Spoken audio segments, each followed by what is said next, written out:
buku yang terakhir saya tulis tentang kronik daulat rakyat dan partai politik. Gitu. Ini buku studi kasus tentang konflik saya dengan PKS. Itu sekitar 507 halaman. Lama saya bergelut ya. Bagaimana kita mencoba melawan partai politik yang sudah menurut saya sudah terjebak dalam 20 tahun ini dalam penyakit-penyakit yang agak akut dan sulit disembuhkan. Sebab nanti pada awalnya semua produsen undang-undang, produsen pejabat ke ruang publik itu kan partai politik. Sementara partai politiknya sakit, gitu. Nah, yang bisa mengidentifikasi sakit partai politik itu tentu kita yang ada di dalam. Sakitnya itu sebenarnya kalau saya baca itu, pertama-tama itu juga sakit kita sebagai bangsa sebenarnya. Bangsa kita ini kan adalah soft nation. Kita ini bangsa yang saya mengidentifikasi di dalam 3 perspektif ya, kalau kita bicara manajemen gitu, bangsa kita itu tidak punya pengertian tentang gambar besar. Dalam perencanaan, filsafatnya tiba masa, tiba akal.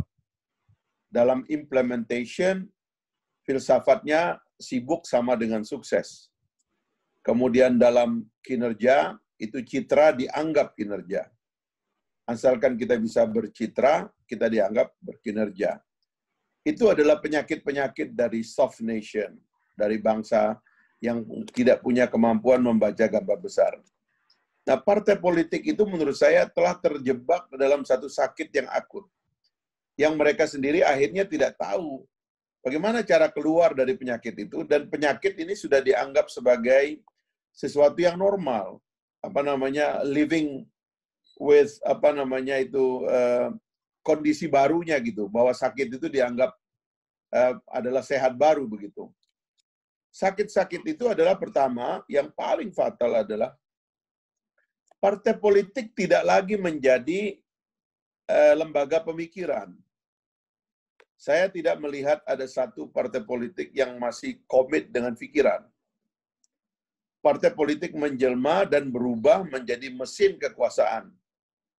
Dan pekerjaan hari-hari partai politik bukan berpikir, menawarkan konsep dan pikiran baru kepada bangsanya, tapi adalah terlibat di dalam deal-deal kekuasaan. Hari-hari ini ketika pilkada, itulah yang kita lihat. Partai politik sangat gandrung dengan transaksi. Ya, setiap calon kepala daerah itu sekarang ini harus ngantri di Jakarta untuk mendapatkan tiket dari partai politik, yang tiket-tiket itu disebut syarat administrasi, tapi sesungguhnya itu adalah terkait dengan harga dari setiap kursi yang menjadi syarat tiket bagi partai politik tersebut. Jadi berpindahnya partai politik dari lembaga pemikiran menjadi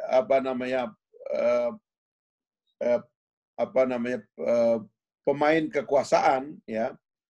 Inilah yang menyebabkan secara keseluruhan platform berpolitik kita pindah dari politik ide kepada politik kekuasaan gitu. Dan inilah sekarang yang mengisi Indonesia kita ini, atau government kita ini, atau state kita ini sebagai organisasi. Misalnya, tadi kita lagi bicara tentang pembiayaan pemilu dan sebagainya. Partai politik itu tidak tahu caranya dan tidak mengerti caranya. Bagaimana cara membiayai partai politik dan pemilu? Itu tidak mau diselesaikan sampai sekarang. Tidak ada ide di dalam pembiayaan partai politik. Itu sebabnya kemudian partai politik itu terjebak ke dalam sistem pembiayaan yang carut-marut, yang menyebabkan kemudian setiap pejabat publik yang diloloskan oleh partai politik punya kewajiban fundraising.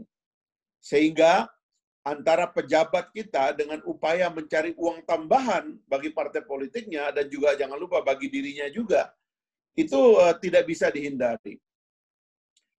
Political funding itu saya berdiskusi dengan teman-teman Perludem, termasuk adalah ide yang gagal kita tuntaskan. Kalau di dalam sistem liberal tadi yang dikritik oleh Bu Husnul, ya yang membiayai market, saya memang tidak setuju.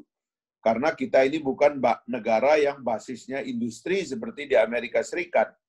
Ketimpangan kaya miskin kita masih tinggi. Ya, orang-orang rakyat kita itu pendidikannya rendah dan kebanyakan itu tinggal di desa dan mereka pada dasarnya adalah buruh dari kegiatan-kegiatan sektor informal di desa-desa, baik di sektor pertanian maupun di UKM dan usaha informal di bawah gitu. Tetapi seliberal-liberal Amerika Serikat, begitu Anda nyumbang, maka uang yang Anda sumbang itu diaudit secara ketat.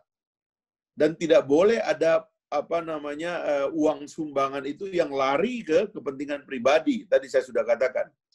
Kalau di kita ini, uang pribadi lah yang harus dominan. Kenapa? Kalau Anda nggak punya uang pribadi, baik dari kantong Anda sendiri, jual rumah, jual mobil, jual tanah, gitu ya, maka Anda tidak bisa menjamin medan pertarungan yang begini buas.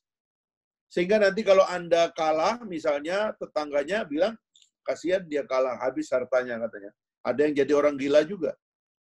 Tapi kalau Anda menang, tetangganya bilang, alhamdulillah, syukurlah dia menang, dia bisa kembalikan modal. Apa itu kembali modal? Adalah ikhtiar mencari uang tambahan di luar gaji Anda yang resmi. Karena itu Anda harus kelayapan, main proyek, main anggaran, dan sebagainya gitu. Nah, ini rantai circle ini, ya, vicious circle ini nggak bisa dipotong. Nggak ada yang ngerti caranya bagaimana memotongnya. Setelah itulah kemudian partai politik terjebak dalam oligarki yang dikatakan oleh Bu Husnul, karena kemudian datanglah pengusaha yang buat dia membayar partai politik 1 triliun, 2 triliun, itu soal kecil begitu ya. Dia datang menawarkan itu sambil kemudian tentunya ada transaksi di belakangnya. Transaksi kebijakan, transaksi pasal-pasal undang-undang, dan juga transaksi alokasi anggaran. Termasuk juga dalam pengawasan. Karena dengan sistem yang seperti itu, partai politik tidak menjelma menjadi lembaga intelektual, dia adalah lembaga kekuasaan, maka struktur partai politik pun menjelma menjadi mesin kekuasaan. Itulah sebabnya, ya silakan dibaca sendiri. Bagaimana kita partai politik mulai dari yang paling besar sampai yang paling kecil, itu kan mereka kemudian tendensinya adalah membangun absolute power. Dan kemudian menikmati munculnya absolute power dalam partai politik. Partai politik menjelma menjadi milik satu orang, milik satu keluarga. Dan tidak ada lagi proses berpikir yang egaliter di dalamnya. Lagi-lagi tadi, karena berhenti sebagai mesin ide. Jangankan punya kritik, jangankan punya sumbangan kepada pikiran kebangsaan, sumbangan kepada dirinya saja sebagai partai politik, mereka nggak ngerti cara keluar. Ini negara kita setelah 20 tahun ini, problemnya adalah the absence of ideas. Jadi itu yang saya bilang, ada 3 problem pemerintahan, atau ada 3 problem Indonesia setelah 75 tahun kita merdeka, tapi ada problem kita setelah 22 tahun dalam reformasi, atau 20 tahun dalam reformasi. Memang kalau kita baca siklus sejarah Indonesia, setiap 20 tahun itu bangsa ini mengalami kegamangan. Selalu begitu. 20 tahun disorientasi, 20 tahun disorientasi. Itu diantara sebabnya karena the absence of ideas. Dan kita ini sebagai bangsa juga, kita nggak punya cara membaca masa lalu. Itu yang saya bilang. Kita ini dalam perspektif masa lalu, kita itu melawan nasihat Bung Karno, jas merah, jangan lupa sejarah. Yang concern dengan sejarah, ya, bagaimana kita sampai pada hari ini, itu nggak banyak. Itu yang saya bilang, desain dari negara-negara seperti di Amerika itu kan ada namanya collective memory. Kalau kita ke Washington DC, kita punya namanya collective memory. Ada yang mewakili hari ini adalah collective mind, ya kan? Sebagai pusat strategi dari bangsa itu, yaitu trias politika, Capitol Hill, ya kan, kemudian White House dan Supreme Court. Itu adalah tiga cara bangsa Amerika menghadapi hari ini. Cara kita melihat masa lalu adalah collective memory. Nah, kita ini di absence of idea ini diantaranya kita nggak pelihara beginian ini gitu loh.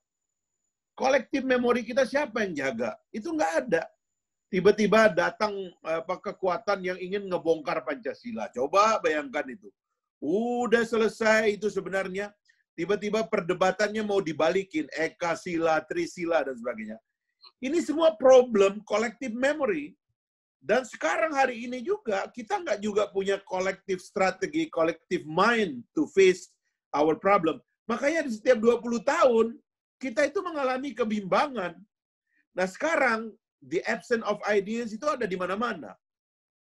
Partai politik sekarang ini mendrive supaya undang-undang parpol ini pemilihannya bukan lagi pemilihan calon anggota legislatif. Ada keinginan untuk kembali memilih partai politik. Dan nanti anggota legislatifnya itu akan dipilih oleh partai politik. Siapapun yang dimaui oleh partai politik itu. Setelah dia menang mendapatkan suara di daerah itu. Itu yang akan terjadi. Berikutnya, nah sekarang kalau kita bicara begitu berarti tidak ada kontestasi.